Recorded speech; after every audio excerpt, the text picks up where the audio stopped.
లైంగిక వేధింపుల కేసులో ప్రముఖ కొరియోగ్రాఫర్ జానీ మాస్టర్ని ఎస్ఓటి పోలీసులు బెంగళూరులో అదుపులోకి తీసుకున్నట్లుగా మనకైతే సమాచారం అందుతుంది.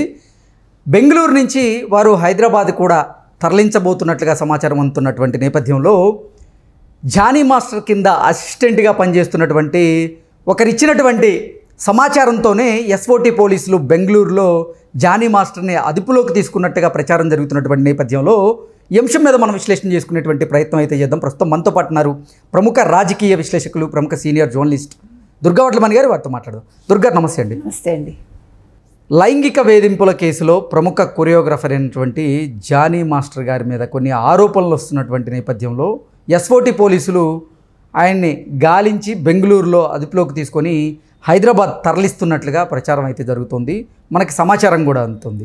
అంటే జానీ మాస్టర్ టీంలోనే పనిచేసే ఒకరు సమాచారం ఇవ్వడంతోనే ఎస్ఓటి పోలీసులు జానీ మాస్టర్ని బెంగళూరులో అరెస్ట్ చేసి హైదరాబాద్ తీసుకొస్తున్నట్లుగా సమాచారం అందుతున్న నేపథ్యంలో ఇప్పుడు ఈ అంశం రెండు తెలుగు రాష్ట్రాలతో పాటుగా దేశవ్యాప్తంగా చర్చనీయాంశంగా మారింది. ఈ అంశంలో లవ్ జిహాదీ ఉంది అంటూ కూడా కొంతమంది తెరమీనికి తీసుకొస్తూ ఉన్నారు. ఏంటి అసలు ఈ అంశాన్ని ఎలా చూడాలి మనం? అసలు లైంగిక వేధింపులు అనేది ఫస్ట్ తప్పండి. ఏ ఆడపిల్లనైనా ఎవడైనా ముట్టుకునే హక్కు లేదు. ఎందుకంటే అది శరీరం అనేది ఎవరికి సంబంధించింది వాళ్ళది. ఈ శరీరాన్ని ఎవడో వచ్చి ముట్టుకుంటానంటే ఏ ఆడపిల్ల సహించదు. ఈవెన్ మగపిల్లలైనా మనం ముట్టుకోకూడదు, ఒక వయసు వచ్చాక అసలు ముట్టుకోకూడదు. అంటే ఎవరి ప్రైవసీ వాళ్ళకు ఉంటుంది. అలాంటిది అమ్మాయిని చిన్నప్పటి నుంచి వేధించాడు అని మనం వింటున్నాం. ఇంచుమించు పుష్కర కాలంగా అతను సినిమా ఇండస్ట్రీలో ఉన్నాడు. మంచి పేరు తెచ్చుకునే వ్యక్తికి ఇదేమి బుద్ధి అండి? ఇదేం నీచ బుద్ధి? ఇప్పుడు నీకు కావాలంటే ఇదే పద్ధతి. ఇప్పుడు నువ్వు చేసుకోవాలనుకుంటే ఒకవేళ నీ మతం పర్మిషన్ ఇస్తే ఇంకో పెళ్లి చేసుకో ఎవరినైనా. ఒక హిందూ అమ్మాయిని పట్టుకుని నువ్వు లవ్ జిహాద్ అన్నాలా? దీన్ని ఏమనాలండి? ఆ అమ్మాయి చాలా బాగా డ్యాన్స్ చేస్తుంది అంటే నీకంటే పైకి వస్తుందని బాధ, లేకపోతే అందంగా ఉందని నువ్వు వెంటపడ్డావా? అసలు ఏంటి? ఆ అమ్మాయి ఇప్పటికైనా బయటకు వచ్చి మాట్లాడింది అంటే మరి ఆ అమ్మాయికి ఎవరు సపోర్ట్ చేస్తారో మనకు తెలియదు, కానీ అది చాలా మంచి పని చేసింది. వేదన అనేది 1 రోజు 2 రోజులు 3 రోజులు అండి, సంవత్సరాల తరబడి ఎట్లా భరిస్తాం? అసలు ఈ అమ్మాయి ఎప్పుడో చేయాలి ఈ పని. ఇప్పుడు ప్రొఫెషన్ కంటా కూడా నాకు నా వ్యక్తిగత ఇది ముఖ్యం, నా శరీరాన్ని కాపాడుకోవడం ముఖ్యమని ఆ పిల్ల అనుకోవాలి. ఇప్పటికే లేట్ చేసింది అని అడిగితే. అంటే ప్రొఫెషన్ వద్దని నేను చెప్పను. ప్రొఫెషన్లో మనకి వేధింపులు ఎదురైనప్పుడు దాన్ని ఎదుర్కోవాలి ధైర్యంగా. ఏ ప్రొఫెషన్ అయినా ఉంటుందండి. ఈవెన్ మీడియాలో లేదా? మీడియాలో కాస్టింగ్ కౌచ్ లేదా? మేమందరం కొద్ది గొప్ప అనుభవించిన వాళ్ళమేగా. కాకపోతే తెలివిగా దాన్ని ఎదుర్కోవాలి. నువ్వు ఎదుర్కోలేవో జాబ్ వదిలే. మేము అలా వదిలేసిన వాళ్ళం ఉన్నాం. అంటే ఇప్పుడు ఈ బాధితురాలు కూడా అదే ఫిర్యాదు చేస్తూ ఉంది. ఏం చెప్తున్నారంటే, నా మీద లైంగికంగా దాడి చేసేందుకు పలుమార్లు ప్రయత్నం చేసినప్పటికీ నేను ప్రతిఘటించేందుకు కూడా ప్రయత్నం చేశాను, కానీ నన్ను హింసించేవారు అంటూ ఆవిడ చెప్తా ఉంది. అంటే పదే పదే లైంగిక వాంఛ తీర్చమని ఆయన ఫోర్స్ చేసినట్టుగా, కొన్నిసార్లు అసలు అత్యాయత్నం చేసేందుకు కూడా వెనకాడినట్లుగా కూడా బాధితురాలు చెప్తూ ఉన్నారు. ఏంటి అసలు నిజంగా జానీ మాస్టర్లో ఈ యాంగిల్ ఉందా అంటూ కూడా చాలామంది ఆశ్చర్యపోతూ ఉన్నారు. కొంతమంది ఏమో తిట్టిపోస్తూ ఉన్నారు.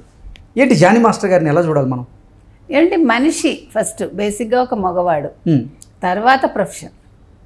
మనిషి ఏ రకంగా ఉంటాడు, ఏం కోణాలు ఉన్నాయి మనకు తెలియదుగా. ఏ రకంగా వికారాలు వస్తాయి తెలియదుగా మనకి. ప్రతి మనిషికి అంతే.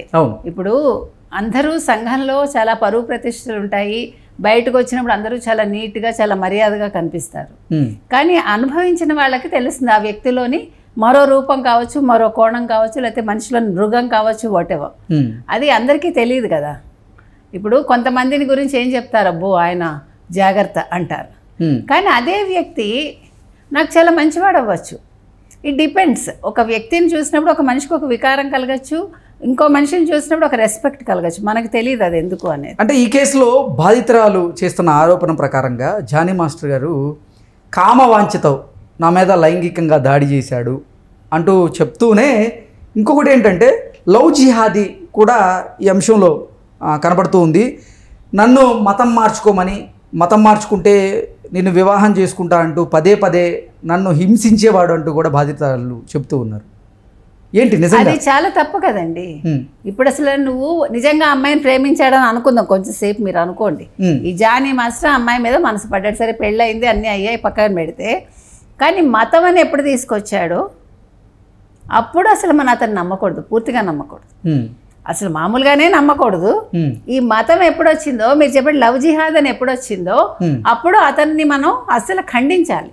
ఇంకొకటి కూడా మీరు ఈ మధ్యకాలంలో సోషల్ మీడియాలో చూసుకున్నట్లయితే జానీ మాస్టర్ భార్య కూడా ఆవిడ హిందువు, తనని మతం మార్పిడించి ఆయిషాని పేరు మార్చారంటూ రకరకాలుగా ఇప్పుడు సోషల్ మీడియాలో కొన్ని వార్తలు అయితే హల్చల్ చేస్తూ ఉన్నాయి. ఏంటి దాంట్లో కూడా వాస్తవం ఉందంటారా? మీకు తెలుసో లేదో అంటే నాకు తెలిసి నేను చూసిన కేసులు, అంటే నా పరిధిలో నాకు వచ్చినవి ఇంతకాలంలో, అసలు ఒక క్రిస్టియన్ మీరు పెళ్లి చేసుకోవాలన్నా, ఒక ముస్లింని పెళ్లి చేసుకోవాలన్నా, ఒక హిందూ గర్ల్ కానీ బాయ్ కానీ వాళ్ళు కన్వర్ట్ అయి తీరాలి, మస్ట్ అండ్ షుడ్గా. ఓకే, నాకు తెలిసి ఒక పెద్ద కుటుంబం అండి, అంటే చాలా రిచ్ ఫ్యామిలీ, చాలా పలుకుబడి ఉన్న కుటుంబంలో వాళ్ళ రిలేషన్సే.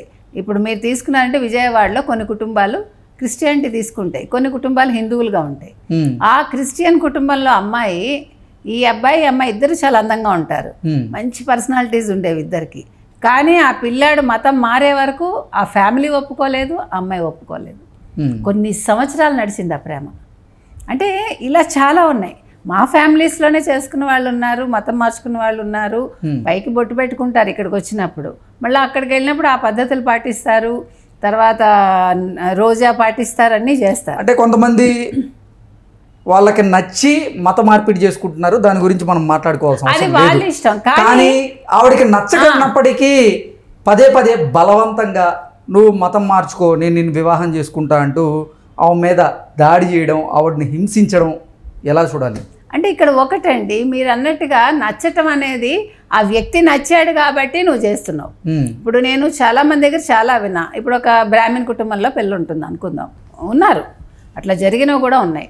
మాకు తెలిసిన మా ఫ్రెండ్కి ఫ్రెండ్ కూతురు అమ్మాయి చాలా బుద్ధిమంతురాలండి, ఇంజనీరింగ్ చదివింది, అయిపోయింది, ఒక కంప్యూటర్ క్లాస్లో జాయిన్ అయింది. ఒకడు వెంటపడడం మొదలుపెట్టాడు, వాడు అన్ని అబద్ధాలు చెప్పాడు, he is a Muslim, this girl is a Brahmin girl. కానీ ఆ పిల్ల మీరు చేస్తారా అని కూర్చుంది. సరే కన్వర్ట్ అయింది, వీళ్ళు పెళ్లి చేశారు, అంగరంగ వైభవంగా చేశారు.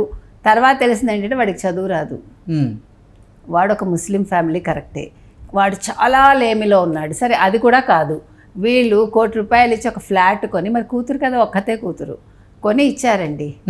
ఇచ్చిన కొన్ని రోజులకి, ఒక నెల 2 నెలలు అయ్యాక వాడు వేరే అమ్మాయితో చాట్ చేయడం చూసింది. దెన్ షీ స్టార్టెడ్, అతని ఫోన్ చెక్ చేస్తే అది లవ్ జిహాద్. ఎట్లా తెలిసింది? అతని అకౌంట్లో 5 లక్షలు పడ్డాయిట. అంటే he started trapping some other girl అనమాట, that girl also a Brahmin. ఇది నిజంగా జరిగిన స్టోరీ నేను చెప్పేది, వాళ్ళు నాకు తెలుసు ఆ ఫ్యామిలీ కూడా. అయితే అప్పుడు ఏమైంది, ఆ అమ్మాయి బయటికి రావాలంటే వాళ్ళ మతం ప్రకారం చాలా కష్టం, అందులో ఆ పిల్లాడు వదలడు. వాడంతా అబద్ధాలు చెప్పి, లేదు లేదు నేను అలా చేయను, నేను నిజంగా నేను ప్రేమిస్తాను, ఆ పిల్లని నానా హింస పెట్టాడు. పెడితే ఇంకొక వాళ్ళ ఫ్రెండ్ వచ్చి చెప్పారనమాట, మీరు ఇలా అవ్వదండి, మీరు ఫలానా వాళ్ళని కలవండి అని ఒక రిలిజియన్, ఒక పార్టీ వాళ్ళకి అప్పచెప్తే వాళ్ళు చేశారండి, ఆ పిల్లకి విడాకులు ఇప్పించగలిగారు. వాడు అప్పుడు కూడా కొన్ని లక్షలు తీసుకున్నాక వదిలిపెట్టాడు. ఓకే, ఇప్పుడు జానీ మాస్టర్ గారిని ఎస్ఓటి పోలీసులు బెంగళూరులో అదుపులోకి తీసుకున్నట్లుగా, అసలు జానీ మాస్టర్ దొరకడానికి కారణం కూడా జానీ మాస్టర్ టీంలో పనిచేసే ఒకరి సమాచారం ఇవ్వడం వల్లే జానీ మాస్టర్ని ఎస్ఓటి పోలీసులు అదుపులోకి తీసుకున్నారు అనేటువంటి ప్రచారం అయితే జరుగుతూ ఉంది. ఏంటి మేడం, నిజంగా జానీ మాస్టర్ని ఎస్ఓటి పోలీసులు అదుపులోకి తీసుకున్నారా? ఏం జరుగుతుంది? తీసుకున్నారండి, అందులో సందేహం లేదు. అయితే అతను దాంకున్నాడు కాబట్టి ఎక్కడున్నాడో తెలియలేదు. మీరు చెప్పినట్టుగా చాలా మంది బాధితులు ఉంటారు కదా, అంటే ఒక సెక్సువల్ హెరాస్మెంట్ అనే కాదు, వేరే రకంగా కూడా ఇప్పుడు మీరు ఎదుగుతూ ఉంటే చూడలేకపోవచ్చు, ఆ ఎదుగుదలకి వాళ్ళు అడ్డుపడినప్పుడు వాళ్ళకి కోపం ఉంటుంది. సో అలాంటి వాళ్ళు కూడా, ఇప్పుడు ఈ అమ్మాయి కూడా చాలా బాగా చేస్తుంది, కొరియోగ్రఫీ చాలా బాగా డాన్స్ చేస్తుందని విన్నాం మనం. ఆ పిల్లకి ఇప్పుడు మంచి మంచి పాటలు ఆ పిల్ల చేతిలో ఉన్నాయి, ఏదో పెద్ద సినిమాలు వచ్చాయని మనం విన్నాం. సో ఒక పక్క ఈ లైంగిక వేధింపులే కాకుండా ఆ పిల్ల కొరియోగ్రఫీలో బాగా ముందుకెళ్తోంది అనేది కూడా అతను భరించలేకపోయాడు. అలాగే చాలామంది ఉన్నారు అతని విషయంలో. కాబట్టి అలాంటి వాళ్ళు ఇన్ఫర్మేషన్ ఇచ్చారండి. ఏది ఏమైనా మనం చెప్పాల్సింది ఏంటంటే లవ్ జిహాద్ తప్పండి. ఈ విషయంలో మాత్రం ప్రతి ఒక్కళ్ళు ఈ అంశాన్ని ఖండించాలి. ఇప్పుడు ప్రేమించడం తప్పని మనం అంటల్లా, కానీ అతనికి పెళ్లి కాకుండా ఉండి అమ్మాయిని ఇష్టపడ్డాడు అనుకోండి, ఆ అమ్మాయి కూడా అతను ఇష్టపడింది అనుకోండి, అది వేరే విషయం.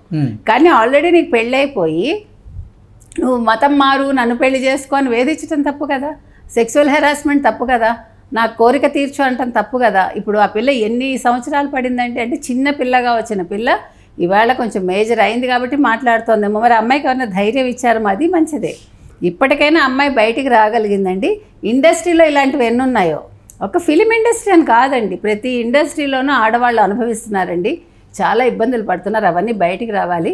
మీరు చెప్పినట్టుగా లవ్ జిహాద్ విషయంలో మాత్రం చాలా కఠినమైన చట్టాలు మాత్రం రావాల్సిన అవసరం ఎంతైనా ఉంది. ఓకే అండి, థ్యాంక్ యూ సో మచ్.